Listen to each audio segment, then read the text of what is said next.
Welcome to the Tourism Hub podcast, a podcast devoted to you and your excellence, providing inspiration and education for the entrepreneurs, experience makers, and excellence seekers of our industry to take your tourism business and career to a whole new level.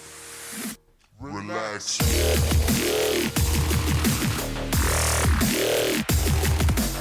Welcome to the Tourism Hub podcast, the place where we ignite excellence, ignite ideas, amplify voices, and empower businesses in tourism and beyond to create a lasting impact.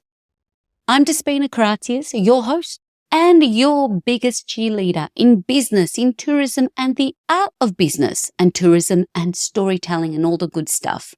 And this podcast is very proudly brought to you by instituteofexcellence.com, where we help businesses not just show up, but level up and, to a point, show off, creating experiences that are making a difference, showing places, spaces, people, and stories that need to be shown and experienced. On the back of 2025 International Women's Day this week, today I want to talk about a woman who knew exactly what it meant to make an impact. A woman who painted her truth so vividly that she became immortal. And here we are, still talking about her decades after her passing. A woman who didn't just leave a legacy, she built a revolution with her art, with her words, and her unwavering spirit, and of course, action in caps. That woman is Frida Kahlo, and this year she has arrived here in Victoria, Australia, in the regional destination of Bendigo. Yes, to join the likes of exhibitions like Elvis and Marilyn Monroe at Grace Kelly, the Bendigo Art Gallery is now hosting one of the most anticipated exhibitions of the year.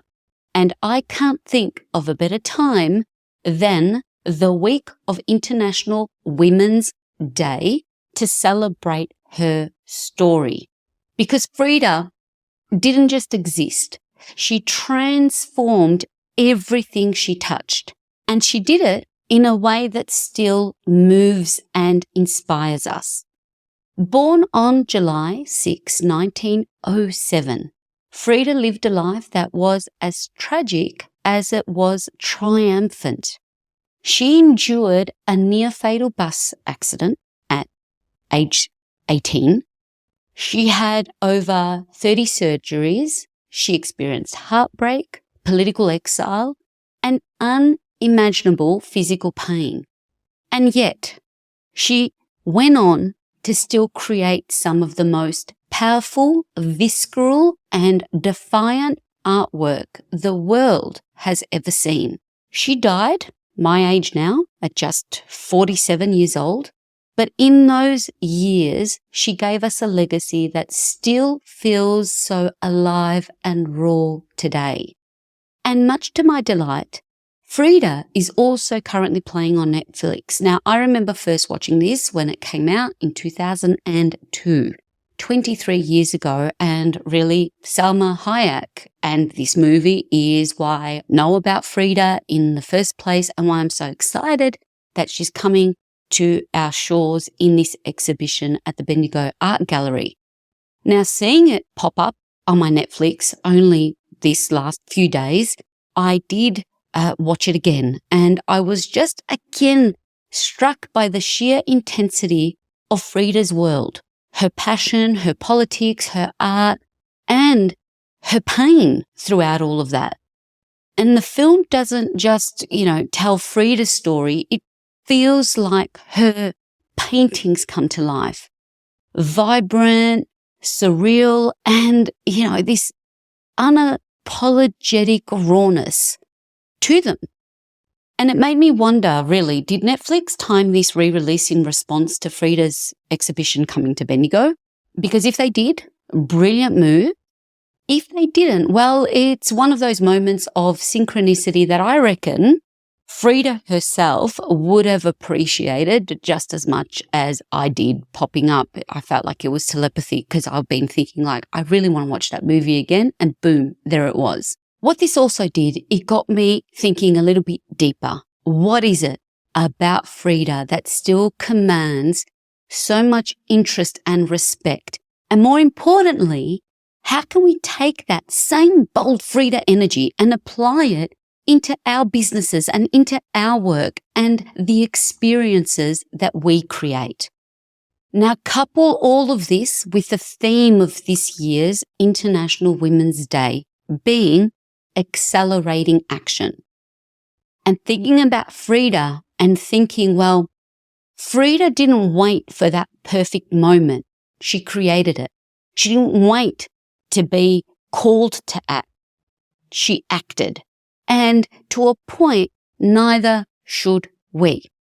So if you're a business owner, an entrepreneur, a creative, or a leader in tourism, wherever you are on this journey, buckle up because this particular episode is all about how you can start to take your vision, your brand, your idea, your business to a Frida-like level with your own bold, unapologetic, accelerated action. All right. Now, Frida Kahlo's life was a masterclass in resilience when a tragic accident at 18 really literally shattered her body. She found herself bedridden for months. So when we talk about crisis into an opportunity, instead of surrendering to this pain and giving up, she picked up a brush. She turned her suffering into self-expression. She made that canvas her voice. Just like for many of us, we make our businesses and our work our voice. Frida didn't just paint her images, she painted emotions, truth and defiance. She painted her way into history.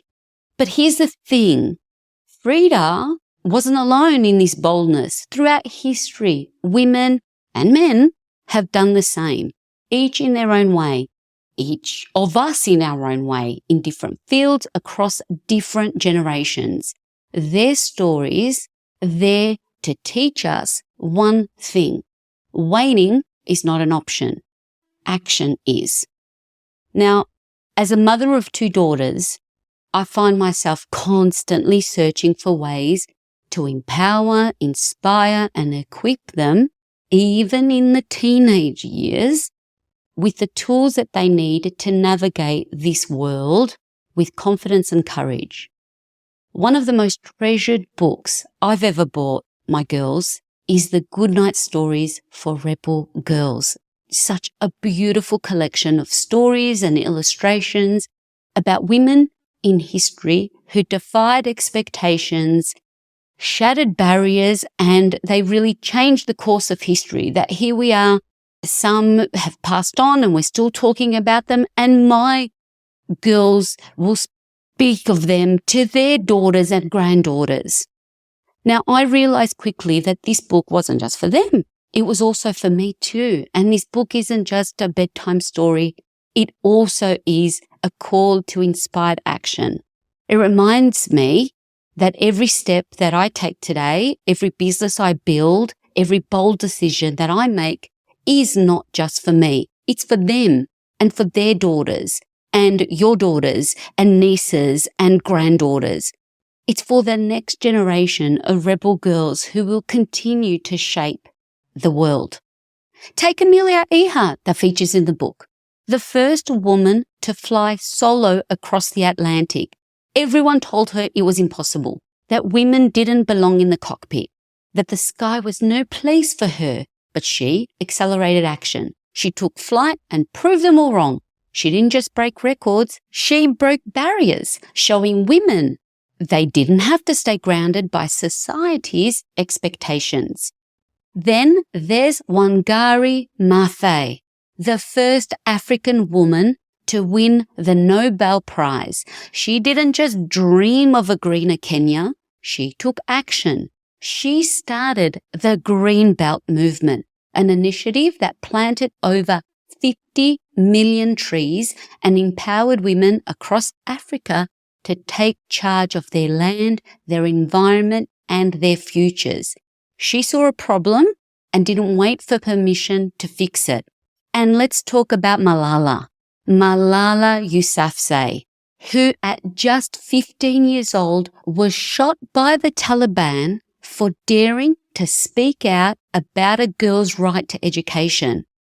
But did that stop her? No, it made her louder. It made her stronger. Malala took what could have silenced her forever and turned it into a global movement for education, earning her a Nobel Prize at just 17 years old. These women didn't wait. They acted. They didn't let obstacles define them. They used them as fuel. They understood that hesitation is a form of self-sabotage and that the only way forward is through action. So, what does that mean for us? It means we also need to stop waiting for permission, stop waiting for the economy to improve, for more time, for the right moment, for the universe to align. The right moment is when we decide to move. The right moment is when we choose to move, when we embrace kinesis. Kinesi, the Greek word for movement, a force that propels us forward, driven by inspiration, challenge, or necessity. In biology, kinesis describes movement in response to a stimulus. In life, it is no different. The spark of an idea, the urgency of a challenge, and the pull of a dream are our stimuli. The moment we act, we transform that energy into momentum, change, and something far more significant than ourselves, because progress doesn't wait.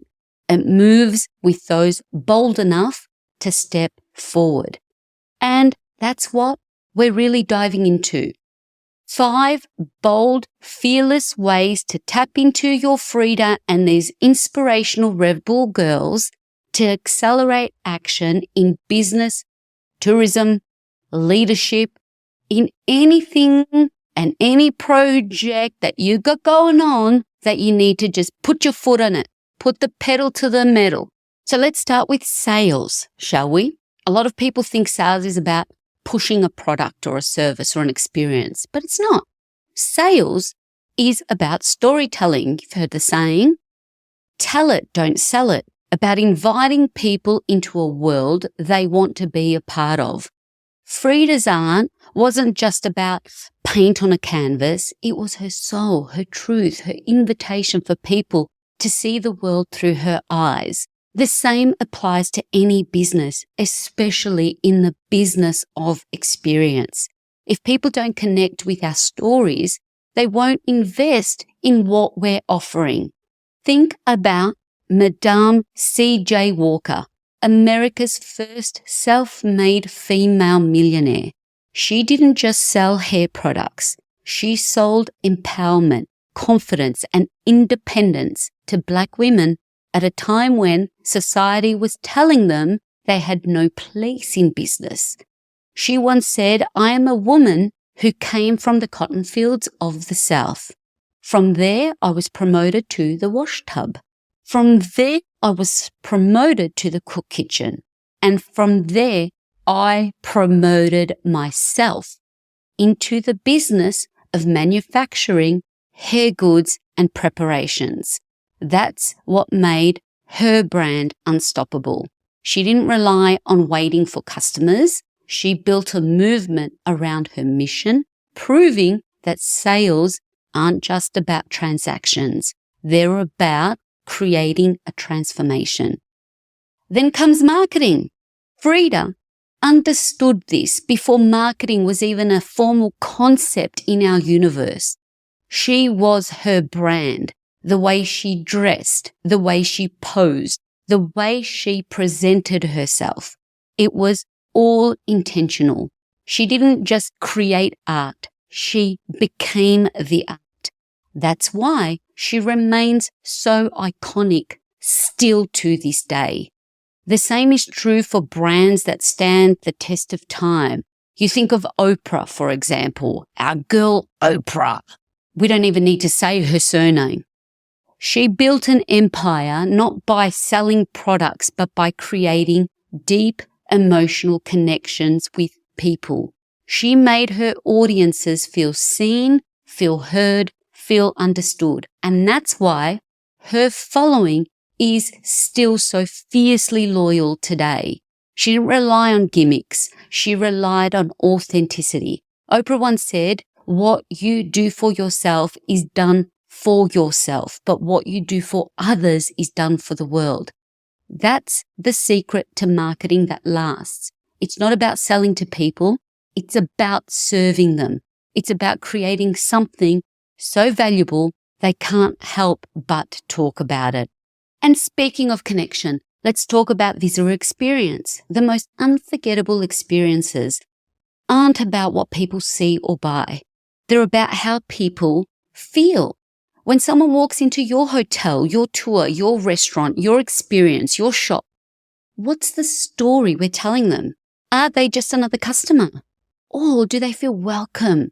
Do they feel like we're grateful for their presence, that they're stepping into something meaningful, something curated just for them?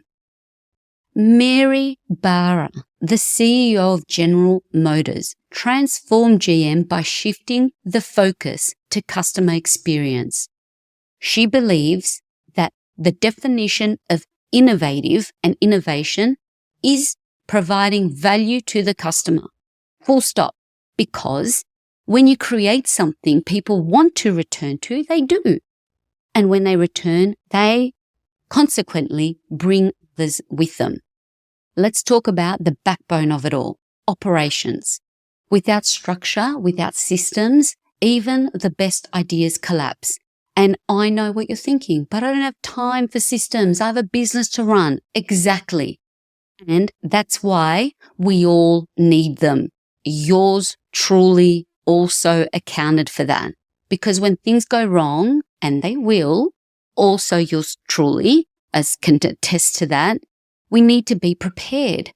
Sarah Blakely, for example, the founder of Spanx, learnt this lesson the hard way. She once shared that if I knew then what I know now, I would have done better due diligence on key manufacturers from the beginning.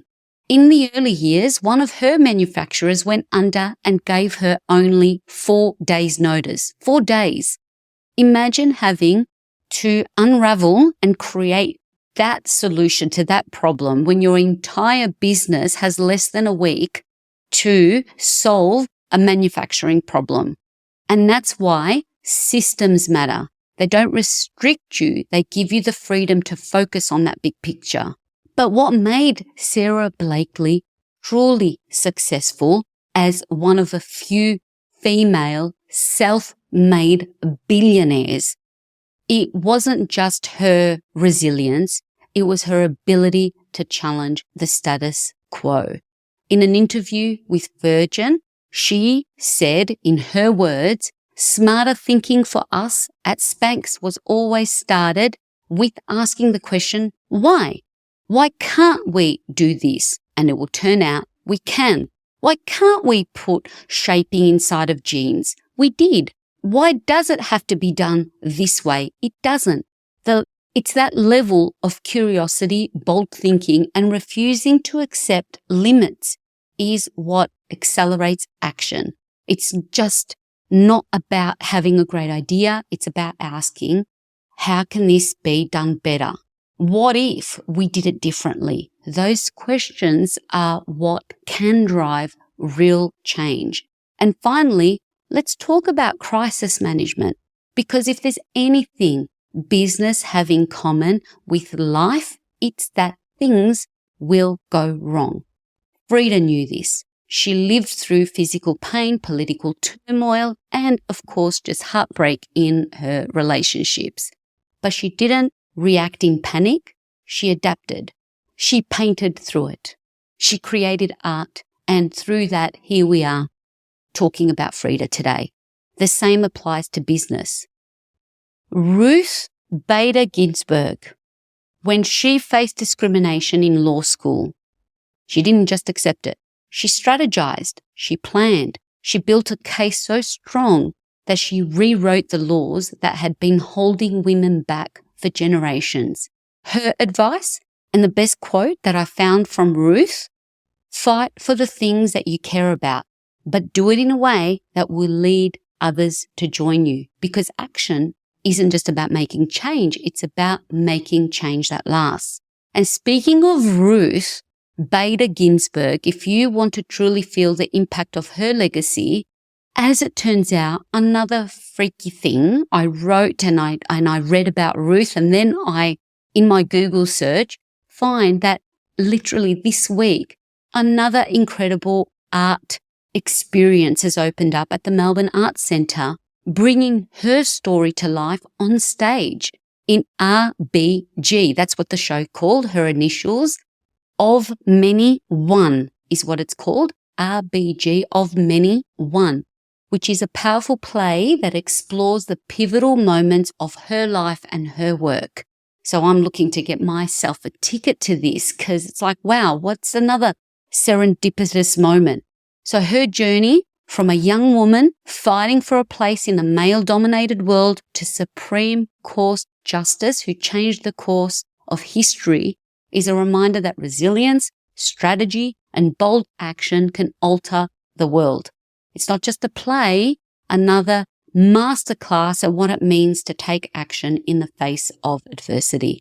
So these are 5 ways that we can all accelerate action, not by waiting, not by hesitating, but by stepping boldly into what's next. Because if Frida had waited, if Madame C.J. Walker had hesitated, if Sarah Blakely had stopped questioning the why, they wouldn't have left the legacies that they did to inspire all of us coming after them. The lesson: let's not wait for the world to permit you. Take it, own it, make your mark.